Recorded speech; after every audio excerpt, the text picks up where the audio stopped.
Štab civilne zaščite občine Sevnica redno zaseda in je povezovalec vseh služb, ki v času koronaepidemije skrbijo za tekoče delo in varnost občanov.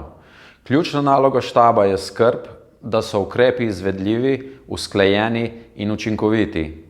Težišče pozornosti je usmerjeno v zdravstvene službe in varovanje zdravja občanov.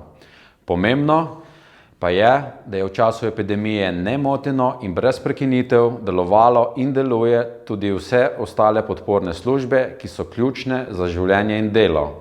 Poleg zagotavljanja ustrezne informiranosti in rednega obveščanja je potrebno izpostaviti tudi usklajevanje in podpiranje oskrbe občanov, delovanje gasilskih služb ter delovanje javne komunalne infrastrukture in neprekinjeno zagotavljanje komunalnih storitev. To so dejavnosti, v katerih smo zaposleni morali delati, nismo se mogli umakniti in smo svoje delo opravljali nemoteno. Kljub povečanim stroškom delovanja so se te dejavnosti izkazale kot resnično nepogrešljive in ključne za delovanje naše družbe in celotne lokalne skupnosti.